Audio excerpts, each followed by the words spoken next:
and welcome to this week's edition of Shaynel's 3 Cents. I am your host, Shaynel Caldwell from Our Blended Families, and I'm here with my two beautiful, awesome co-hosts today, the beautiful Miss Drew Elons and the gorgeous Miss Candace Ali.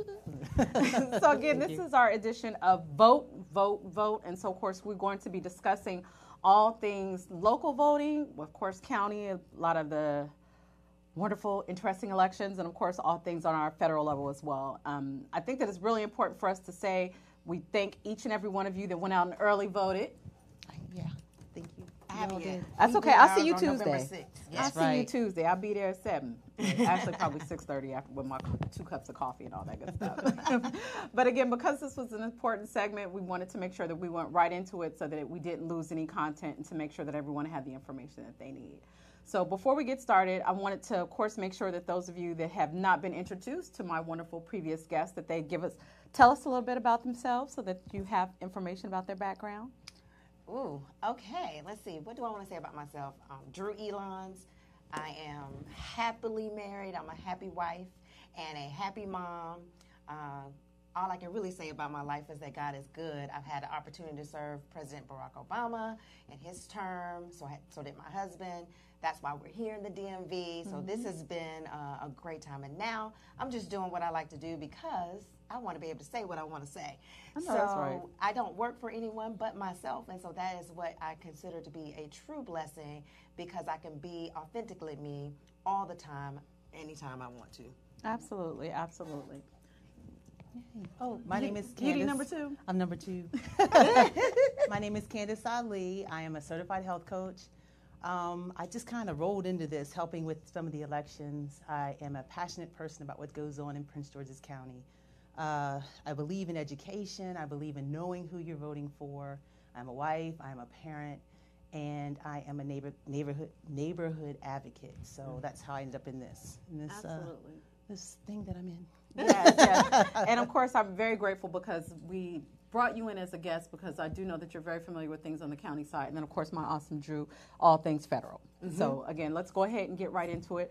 I think right now, for me, the most important thing is we're going to start from the top down. Let's talk federal. Let's talk this candidacy of ours for the Maryland governor. Oh.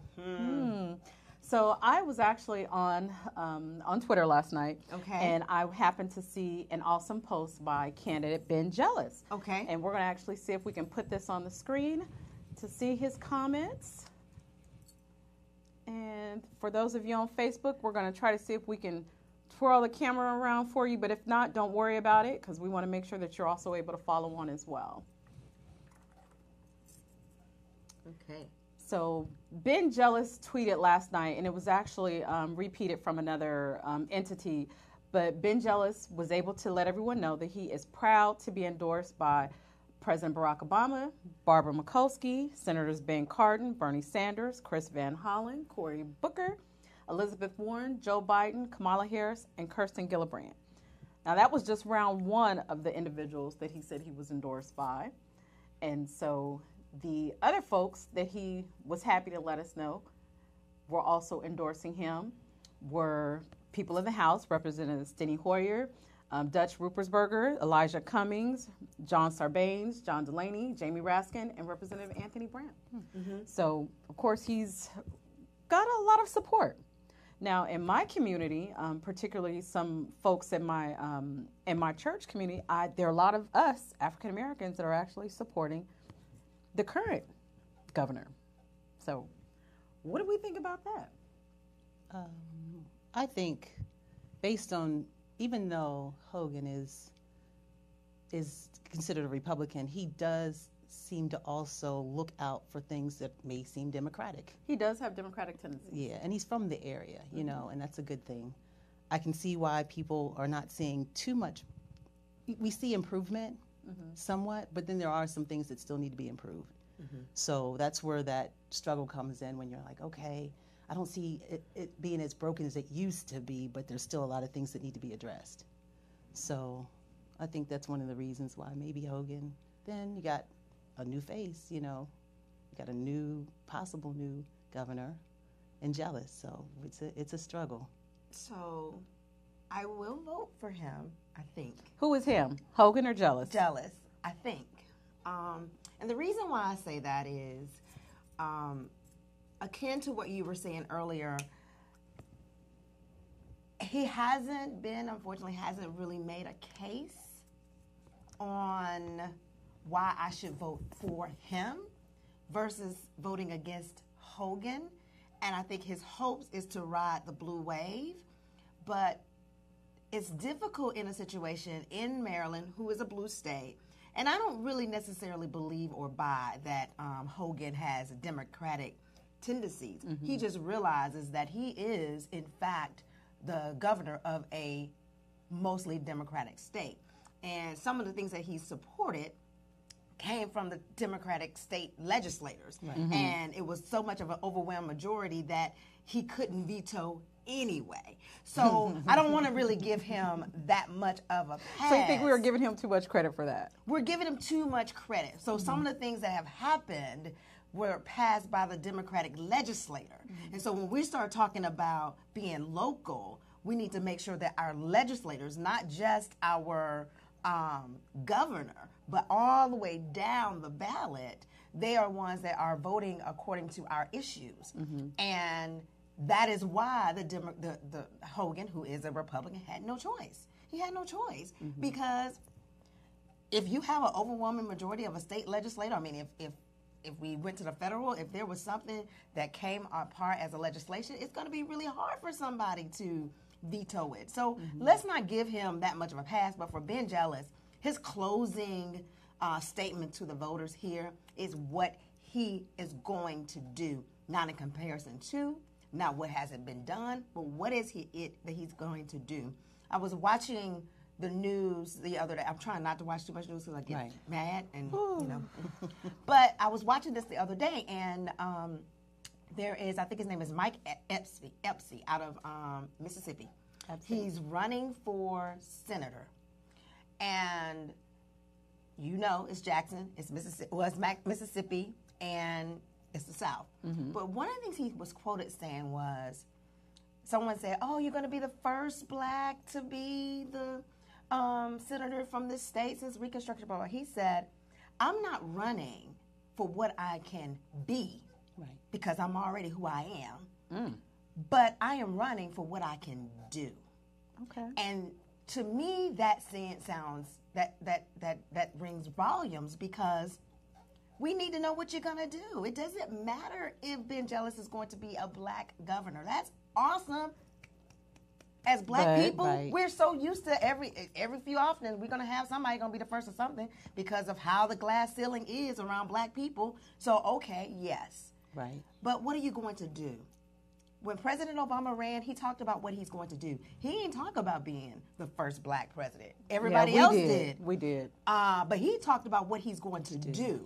And that's what Ben Jealous needs to do. And I think that's also why he has not fared as well as Stacey Abrams or Andrew Gillum. Okay. And I think I'm going to be in trouble. Oh, no. Again, and this is full transparency, because my household, we are still trying to figure out who we're voting for. Mm-hmm. As we know, I think that there was a poll that was taken mid-October that was showing that most of the millennials are, of course, supporting Ben Jealous. Right. Most of the 40 and up are supporting Governor Hogan. Mm-hmm. And particularly within our community, which I love when we have, opposing sides, you should do this, you should do that. We always have to recognize, don't just vote your skin color. Right. Mm-hmm. Because your skin color is not going to reduce your taxes. Your skin color is also not kinfolk. Right? Yeah, exactly. So, hey, that bears repeating. I know, your skin folk is not always your kinfolk. Right. Okay. So yeah, I am still seriously trying to comb through all the information to decide, should my vote go to Ben Jealous, or should my vote go to Ben Hogan? Right. And it won't be because, that's my bruh. Right. That's not how it's going to happen. Exactly. Vote on the issues, not on the person. Right. So who did you vote for? Who did I vote for? Since you early voted. That question. That's like asking Well, you can ask. You don't have to answer. But again, it's certainly an issue that we're struggling with here in Maryland about who gets our governor's vote. And since you were so awesome to bring this up, let's talk about Mr. Gilliam, Mayor Gilliam. What do you want to know about him? Rattler. I love it. I don't think I want to know anything about him. I am just amazed. I mean, his whole campaign has been incredulous. Right. And he's such a sharp individual, and he's so well connected, with his base. Not only his folks down in Tallahassee, but he knows what's going on in Florida, and he has really done the appropriate footwork to say, this is where we have been, this is where I see we may be going, and this is where I think I can positively intervene and help move our people forward. I mean, I think what he's done. I want to move to Florida. I know. Right? What he's done is what every Democrat actually should do. Let me take that back. What every candidate should do, no matter your party, is you need to go out and talk to the people you say you want to represent. And so the reason why, yes, DeSantis is a bad candidate. He's a bad dude, and like Gillum said, I'm not gonna call you a racist, but racists think you're a racist, right? Yeah. So that's what he said, But the point is, he's gone out and knocked on doors and talked to people, and i.e. Ben Jealous, told people what he's going to do. Exactly. Right? He has a record of what he's been able to do. And so that is also why the others that's running against him is actually doing all kind of dog whistles, trying to pull those things, those race cards out against him. I mean, you're going to call him a thief? What? Like what? You're going to call him a thief? And he's not qualified. He's not qualified? Because he went to an HBCU. What does that mean? Rattlers. Let's go, Rattlers, go FAMU. Look, my HBCU But I'm just saying, you can't. He has put in the work, and we cannot take that away from him. He has an awesome team down there. He has people out there knocking on the doors and the support that's needed. He doesn't actually have to tout what Ben Jealous is touting about all these people that's supporting him. Right. Because he's got the people in his state that's already supporting him based on who he is, and not about if President Obama comes out. Yes, he's going to come down. Yes, it's going to be energizing if Joe Biden is there or anyone else. He doesn't have to have that as much as he's been putting in the work and putting the money where it needs to go, which is on the ground campaign. That is not my question, but I will do the best I can to answer, but I agree. I think it's I'll really stay real been local. profound. Look, it's really been profound to see, particularly the debates. I mean, I was literally glued to the debates, Gillum and DeSantis. Yeah. Because, again, you tend to see also both sides of how people present their cases, whether or not I call getting Kavanaugh. You want to get angry and be sassy, girl, because it's a whole new term. Y'all start using that, getting Kavanaugh, people getting angry.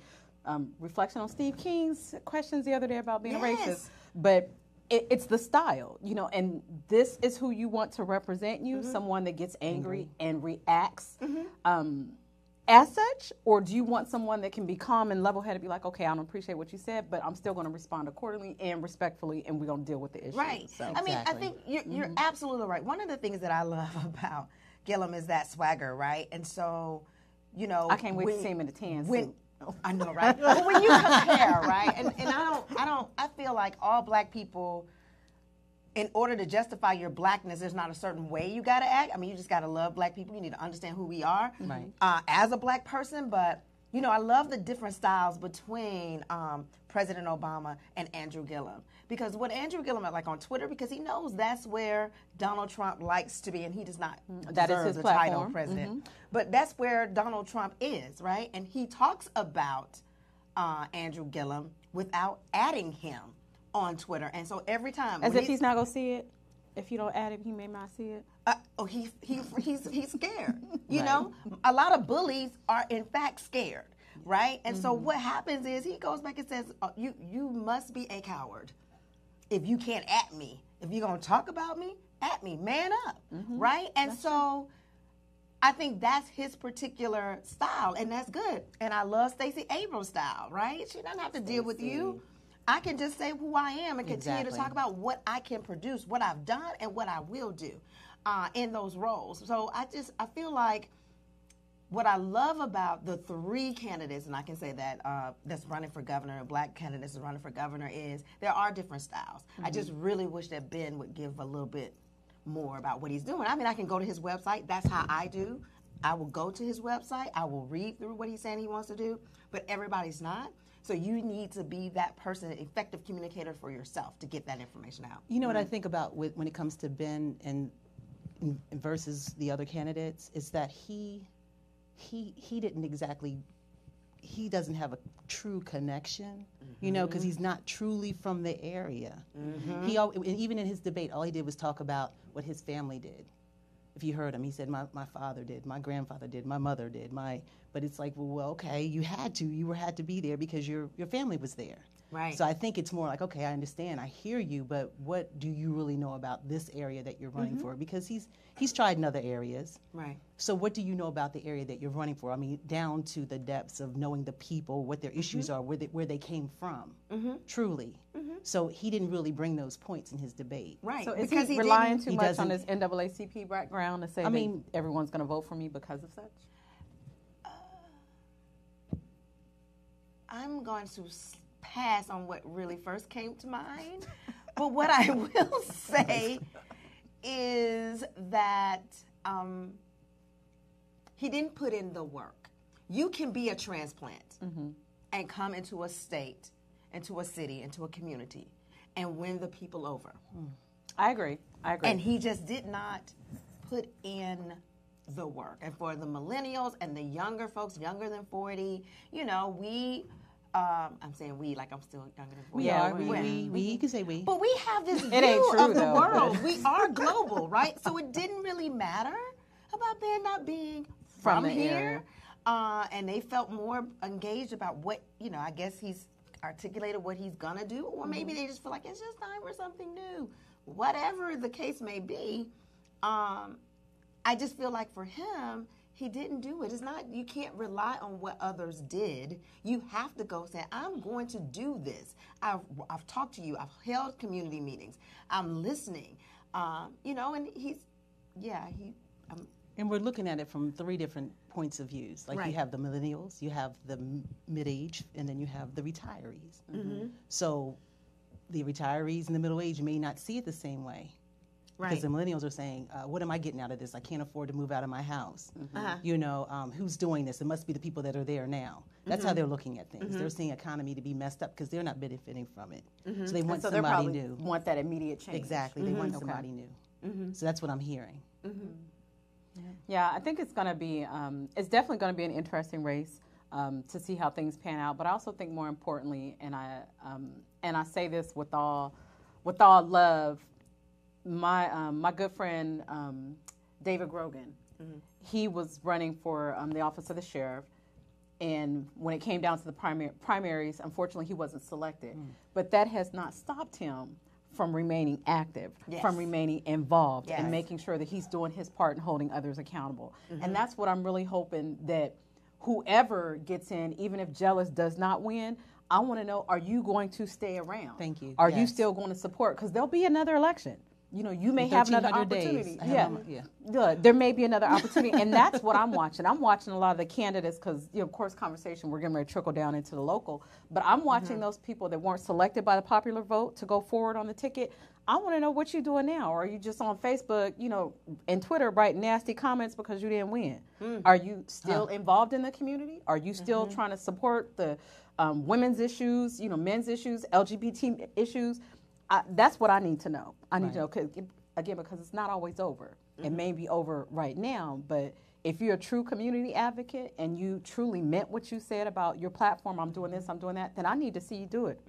Bruh, sis, whatever. Keep it moving. Keep it moving. Everybody. You need to know everybody.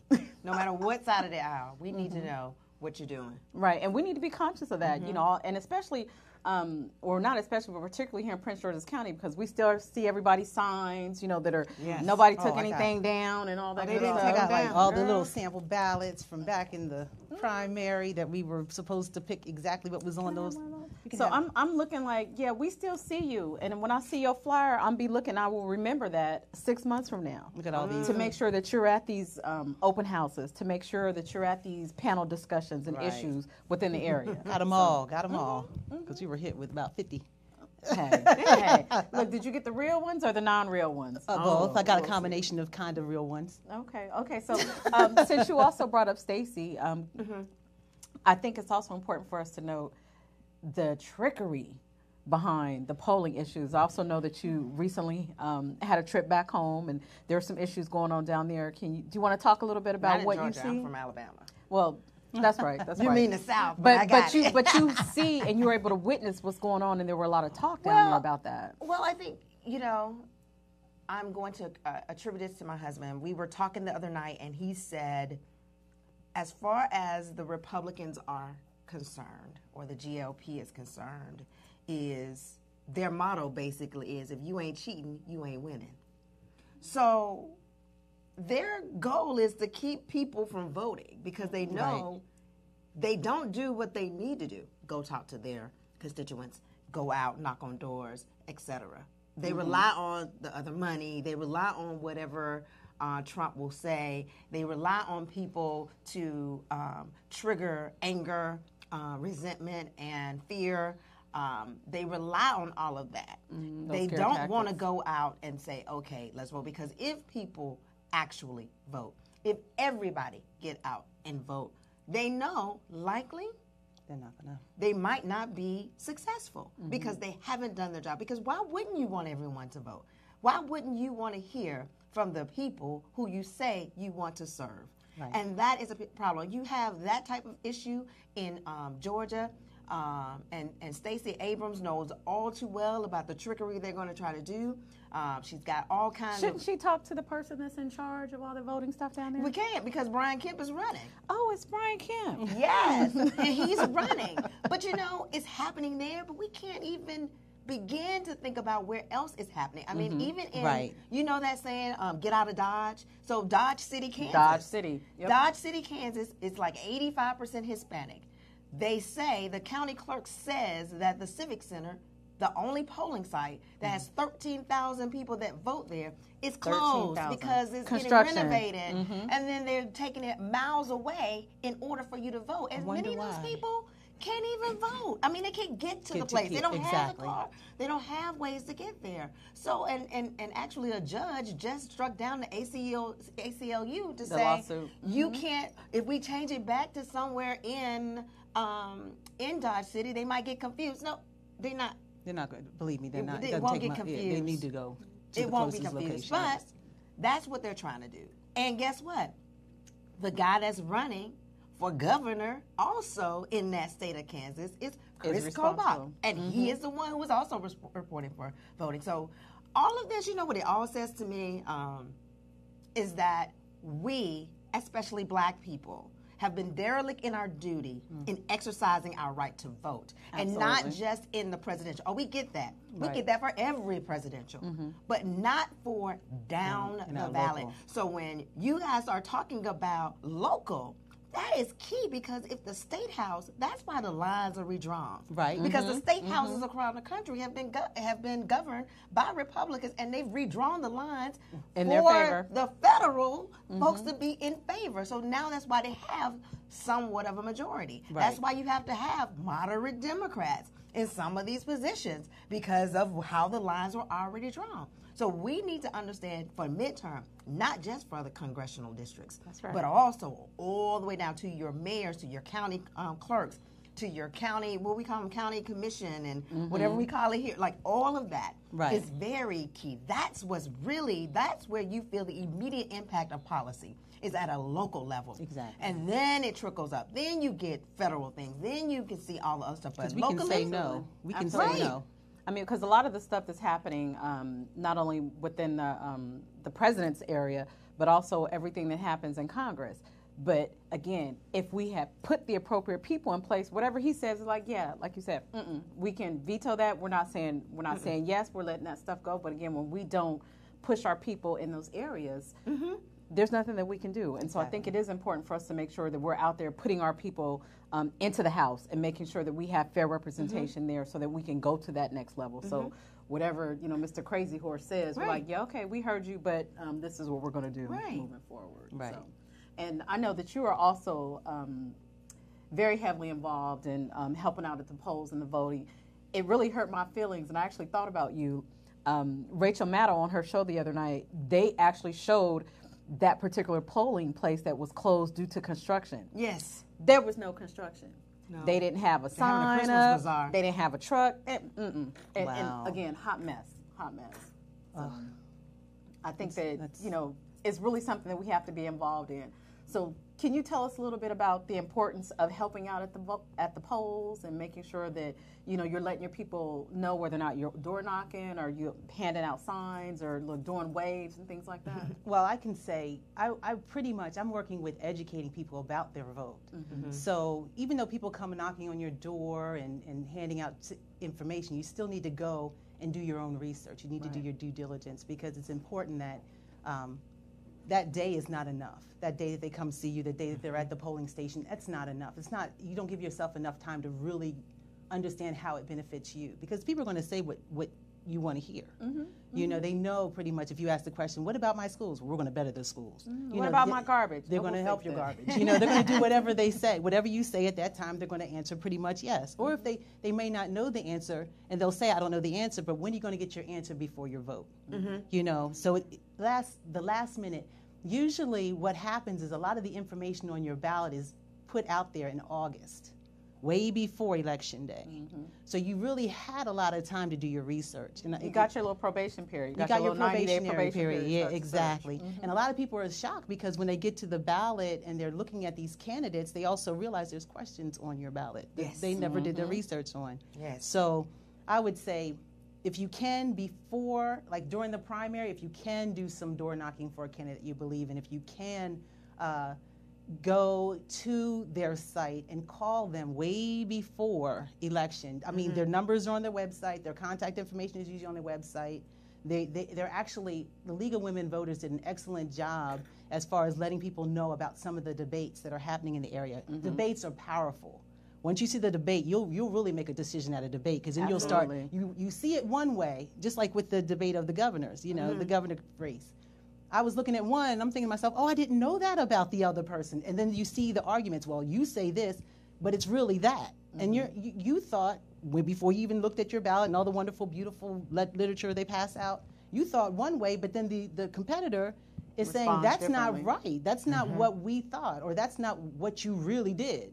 So your vote can change if you give yourself that time, okay? So please do your research. Now, can I talk about vote411.org? Sure. Oh, great. I think we have we have an informational that we can put up on the screen for that.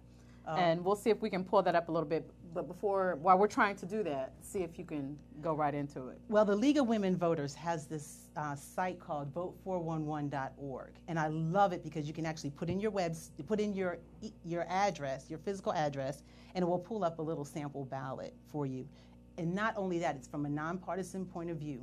So I'm encouraging a lot of candidates to go on there, or actually before Election Day, to participate with the League of Women Voters, so they can get their answers on that site. So when people do their research, they'll be able to compare their candidates. Some candidates have not responded back to the League of Women Voters, so it makes it hard to to see the comparison.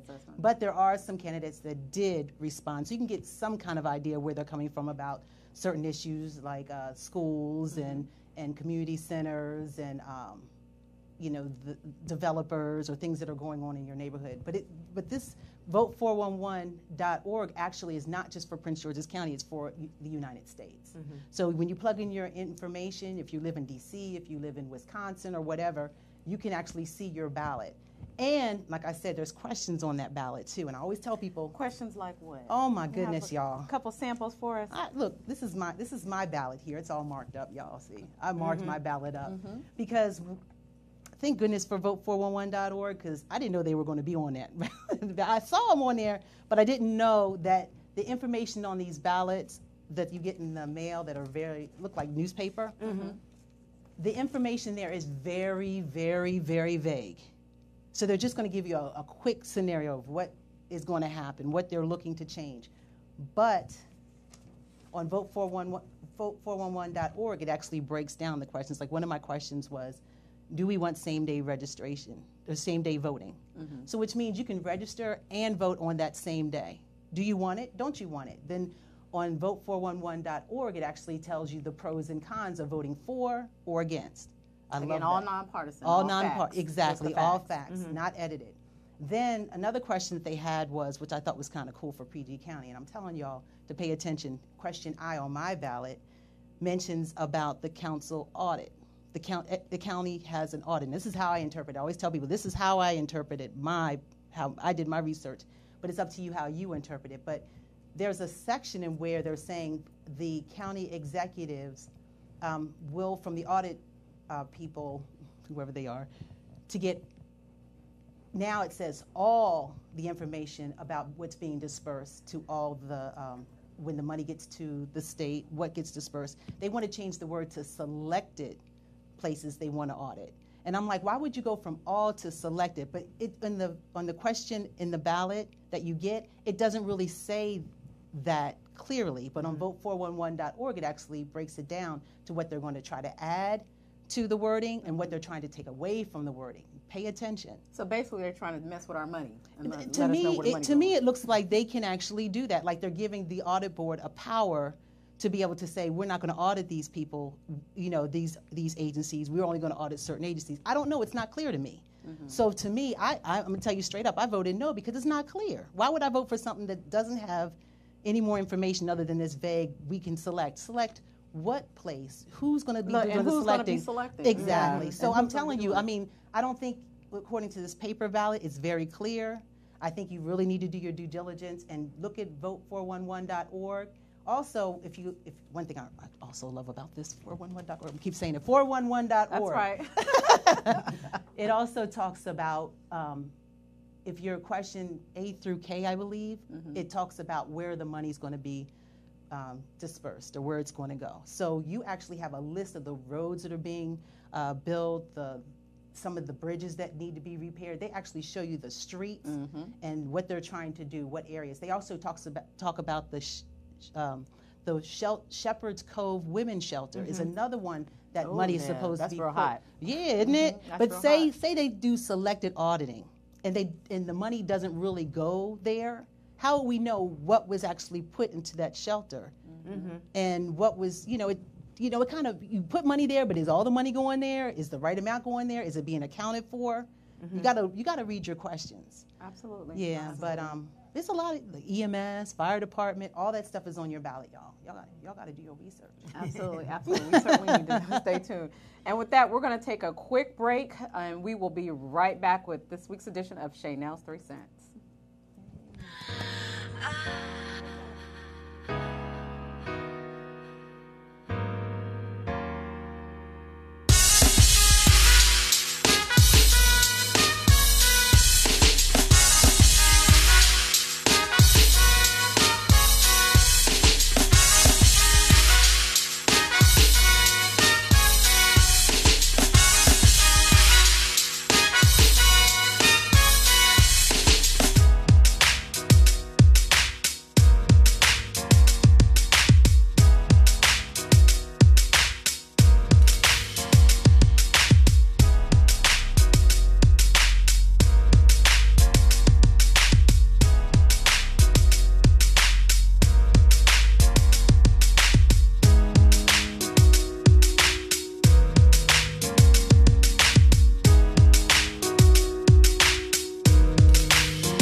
right, folks, thanks for taking this little break with us. Of course, trying to make sure we had everything together. Our engineering team is awesome. It's just me, user error, but we'll work it out. So right now, for those of you that are watching online, we have our pull-up listed about Vote 411 that has all the election information that you need. Again, it's a one-stop shop for all nonpartisan election information. When we mean by nonpartisan, for those that aren't aware, it means it's just the facts. No one's opinion, it's just the facts. So again, hopefully this will be of use to many of you, each and every one of you. Please tell a friend and share being able to go to vote411.org.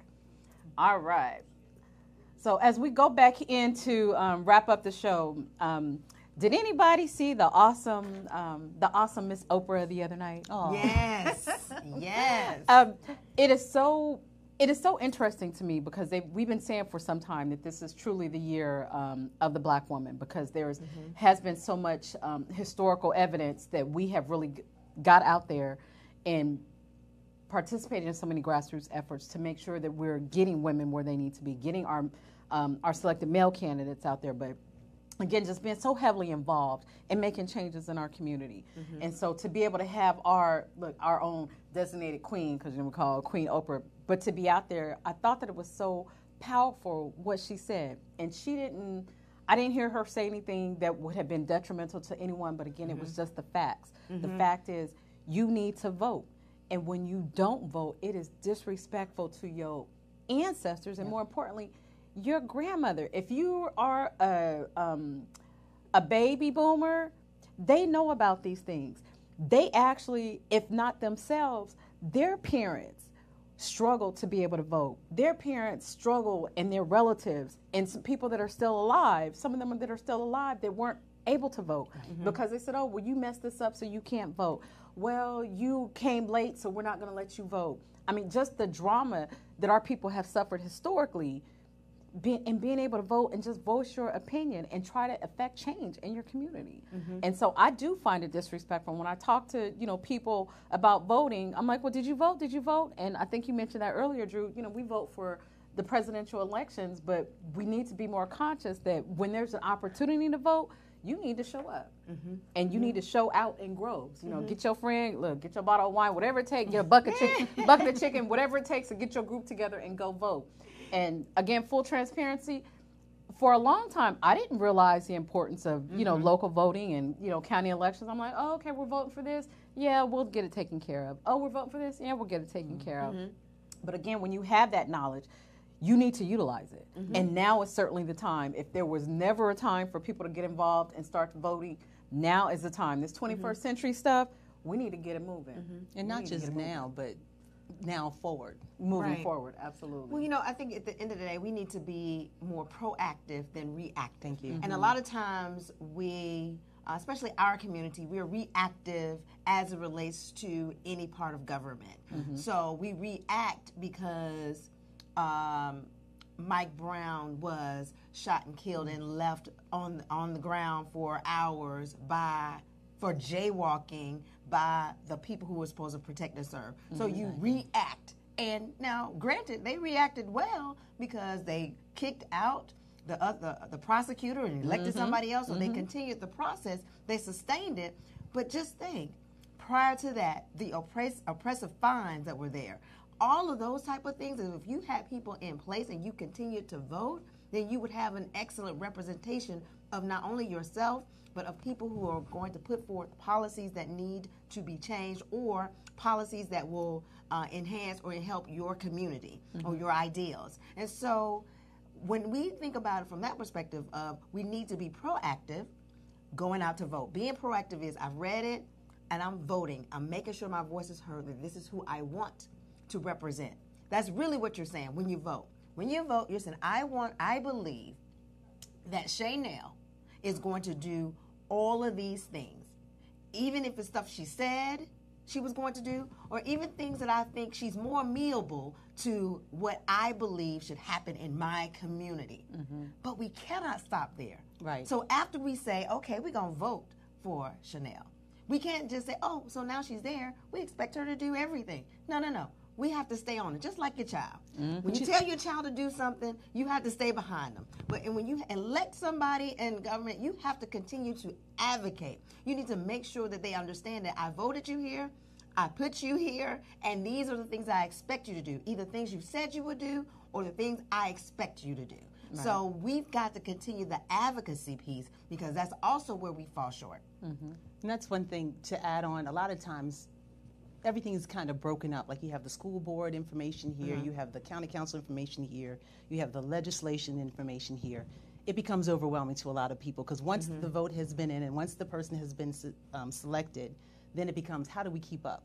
How do we keep up? Because really, you notice for the next 4 years or so, it's going to be pretty quiet most of the time, unless something like unless it's 2 years. Next 2, I'm sorry, 2 years. Thank you. Next 2 years, it's going to be kind of quiet. People get in office, they learn their position pretty well, they get in there, and all of a sudden, the only way we find out about things that are happening if it's something goes wrong, we're reactive.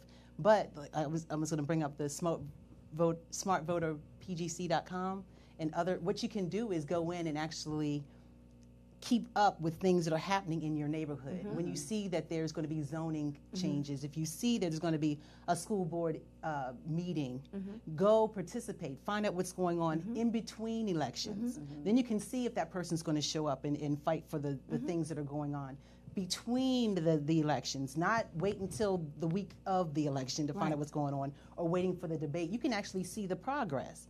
So, for instance, like I was saying, we already know that the Shepherd's Cove shelter is supposed to be part of this voting process. Now, go by the shelter, see what's going on, see if anything's changing, see if you see your council person and trying to make sure everything is okay. Call up there to see how people are reacting, you know, to the change, or if they get money or if they don't get money, whatever you decide to vote. But definitely stay engaged. Don't just make a vote, walk away, and then blame everybody else for what you missed for the last 2 years. You can't do that. You have to stay engaged. Participate with your school board. Participate with your legislation. Like there's a site where anytime something comes up, they actually had something where one of the senators was fighting for when it deals with abuse, people being abused, domestic abuse. There was one person that was running for the primary that did not make the primary. She actually went in and was trying to make it so that if a person harasses your job, that it would become a part of harassment. She was fighting for that, and before the election, before the primary, she actually sent out a bulletin of all the legislation that she was fighting for. She, to me, would have been a good candidate for the Senate, for my area. But because I saw, based on her packet, everything she did, there's a site that actually tells you the things that are going on in legislation in our local area. Plug into that site. They give you emails. You can plug in, get the email sent to your cell phone, get the email sent to your email, or whatever way you want to get informed, and they'll let you know this is the upcoming meeting. A new Chick-fil-A in the Upper Marlboro area is coming. This is happening. There's also a site called Next Door. You can load that on your phone in your area. They will tell you things that are going on in your neighborhood. Find out your next HOA meeting if you have an HOA. Find out if that council person will pop up at your HOA meeting. Invite them for some of the issues that are going on in your community. An app. And that's an app. Exactly. Next Door. You just plug it in. There's so many resources out there, so stay involved, stay connected. And one of the things is that you can't, to be realistic, you still may have an issue or 2 or 3, and whatever those issues are, you should make sure that the candidates in every level of government are supporting whatever those issues are. So if I'm a mom and a wife, or I have a son who's a black son, and I have a black husband. So for me, it is the importance of police reform, not just criminal justice, but police reform. Thank you. That is important to me. What's important to me is when the county executive picks his police chief, what's going on there, how are people being handled, so I can stay connected and focused on that, because that's what's important to me. Absolutely. If health care is important, see, this is how Hogan got over, right? Hogan was like, no, we'll take the money and we're going to make sure we have health care for everybody. So that's important to me. So I'm also making sure that state legislators and everybody up and down the ballot including all the way up to the presidency, whenever that comes, is to making sure that health care is there and that pre-existing conditions are covered. So in my mind, and also the schools. So that's the other thing that's important to me. So those are the three things I know that I follow and I track. The rest, I hope and I kind of check on and I kind of keep it in peripheral. But those are the three things that I really advocate for. And so when I get stronger in that, then I make sure that those things are answered to. Because to me, ultimately, if somebody cares about those three things and makes sure those three things are taken care of, then I know for a fact, not only do they have my support, but I guarantee those type of people, those type of electeds, probably care about a whole bunch of other things that impact black people. So I try to look at it from that perspective. What's really important to me, let me go out and vote and advocate on that regard, because it's hard to keep up, to your point, with everything. But if I hit a bump and something happens to my car, right, then it doesn't matter if Jamie Raskin is my governor, is my congressman, because he can't do nothing about that pothole. Right? So I need to know who my county executive is. Right. I need to understand not only that, but who represents my particular district, because that is more important to me, because those folks, they deal with my schools, they deal with my roads, they deal with everything that's important directly to me. And can I add one more thing, too, is that I think the dinner table is important, because I think we all need to sit down, just like we sit down and talk about sports, dead skins. I almost said Redskins. Anyway, Washington. That Washington football team, yes. Don't hate. I know. Too late. But sit down at the dinner table with your family, and even if you have to have gatherings with the kids to talk about some of the issues, just sit down at the dinner table and talk about some of the issues in school, some of the issues in your neighborhood, and then get to learn who those people are that you need to connect with in the area to get those things done. And don't do it by yourself. Work together as a team, as a family, as a neighborhood to get those things done. And talk to your neighbors. Get to know your neighbors well enough to say, does this affect you too? And they'll say, yeah, so go in together. You can do this. We can make a difference to make Prince George's County, the state, the nation a much better place just by talking and sharing information, because a lot of things that we don't do is share information when we get it. And then what happens is we end up at the election polls trying to figure out what to do, and we don't want to wait till the last minute. Especially for our children. Yes. Because someone asked me, they were going to see, I don't know if it was a teen group or a children's group or whatever, they were going to go see The Hate U Give. And she has a child that's about my son's age, and she was saying, I wasn't sure if it was appropriate for him to go, for them to go. How does that work? I said, listen, my son watches the news. So he heard about Tamir Rice. He heard about Mike Brown. He heard about all this stuff. But we don't allow, we went to go see Selma. We go to all those types of movies or we watch the news, and we actually don't just let him watch it and it goes away. We have a conversation about it. Yes. Because what happens is we can shape those, not just shape their opinions, but shape what they are receiving to get a good understanding. So my son has no fear. There's no fear of, oh my God, I might get shot by the police because I've watched this because Tamir Rice had. No, it's not a fear. But what he does understand is situational awareness. Right. What he does understand is, this is why I cannot have a toy gun. Right? Yes. I don't have to say it no more. Like, oh, okay, somebody might think it's real. Exactly. This is why you tell me I can't cut through the neighbor's house to go to the street. No, you got to walk all the way around. He said, well, and that's why you mow your own grass. Kids tell on the dads. He said, Dad did it. I said, well, I'm going to talk to him because I'm not trying to be well, okay, before time, right? So we talk about those types of things because they need to be well-equipped, well-aware, and it helps with their critical thinking. Exactly. Right? We want them Shaping to our be good kids. thinkers. We want them to be able to think for themselves and not just vote for somebody because they have a D or an R, but because they're saying, I'm speaking to the issues that are a concern to you. Exactly. Right. And again, there's a lot of information out there. As you said, Callie, the pamphlets that are coming to your mail, the emails that you get in your mailbox, the flyers that you see in the community. There is a lot of information, but you need to make sure that you have the information that is crucial and vital for you. I'm grateful that I'm connected to the People for Change Coalition. Sandy Pruitt and her team, they're very awesome about having information for small businesses and nonprofits. And that's one of the issues that's important for me. You know, our blended families, we need to make sure that if we're looking for grants, if we're looking for resources, how are they being dispersed?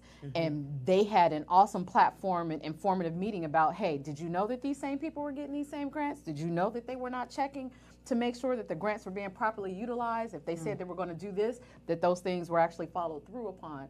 And so it is, just like you said, focus on the things that make sense to you. Whether or not you need your garbage picked up more than once a week, whether or not you need your schools to be open during this time, whether or not you need these streets to be closed because you're a commuter and you can't get through these streets because they're closing them, and or whether or not your friends and families can actually get a job because apparently we got this big construction company and they're bringing all this supposed economic development, and it's not happening. And the kids can't even move into an apartment because it's too expensive. Well, the advocacy, and see, to me, when you start talking local, right, and if people understand from a local perspective, they'll also get to feel a local impact. So if you're trying to teach someone, right, if you're trying to create a voter, and not only a voter, but you're also trying to create an advocate, what they need to be able to do is say, okay, there's this big sinkhole, pothole, whatever. You teach them, okay, let's go to the person who is responsible for this locally. We advocate, and when they see it fixed, then they understand, oh, when I advocate. Yep, exactly. Change happens. This is what happens, Be right? proud. And I have to be persistent. I cannot let it go. And then when they see that, I was like, okay, so that meant if I didn't vote for the right county executive or the right representative for my district, then those things wouldn't happen because I don't know if that person would listen to me. So those kind of things, when you start talking about that, that's why I take my child. We went to a paid leave thing, and that was at Congress. I think it was the Senate. It was a Senate bill that Ivanka Trump was supporting. It was so funny when she walked into the building. My son was like, I was like, stop, don't do that. But the point was, we were talking about paid family leave and the importance for it for everyone, and how members of Congress has boss paid family leave, right? Right. But we don't. And so we went, and my son listened. He heard, we asked him questions afterwards. You heard somebody from a small business perspective saying what and how this would impact How would it them, affect them as a small and business. why, how they can make it work, etc. So he was learning that process. He's learning at a young age. And now he's asking me periodically, well, has that bill ever came to the floor? I said, no. He said, well, who do we need to call? Thank you. Yeah, That's right, what he exactly. asked. Who do we need know to that's call right. to make it go to the go before Congress? He said, and if Ivanka is supporting it, seems like they want to support it, right? They in the White House, you know. So the idea is teaching our children young, but also teaching our neighbors that you know that's not going to vote, but know that there are a lot of things, or family members, but there are a lot of things that happen that will maybe directly impact them more than it would you. So you've got to be that person to say, okay, let me show you how this works. We're going to see how this works. Go to the city council meeting. Go out there and discuss and talk. But don't let it be reactive because it's a pothole. How about there are cracks already? So why don't we make sure our roads working on it. Yeah, working on it now so we don't get to the pothole situation. Exactly. Absolutely, absolutely. So as we wrap up, again, I want to thank you so much for coming out. You know, I truly appreciate you and truly appreciate you as well, Candace. Can you tell our viewers how they can find you on social media? Yes, on Twitter and Instagram is at Drew Elons. That's DRUEALONS. Or on Facebook, it's facebook.com/TheDrewElons. Awesome. And Miss Candace, how can our viewers get in touch with you and find you? CoachMeToWellness.com, or you can contact me at Callie Ali on Facebook. Awesome. Awesome. So again, we want to say thank you so much for listening in. As we started in the beginning, we started from the top down, but hopefully you learned today that you really need to stop from the bottom down and go up and pay attention to how your local politics affects your federal politics. So we hope you like everything that we said today, but if not, at least you heard it. We'll see you back next week on Shaynel's 3 Cents.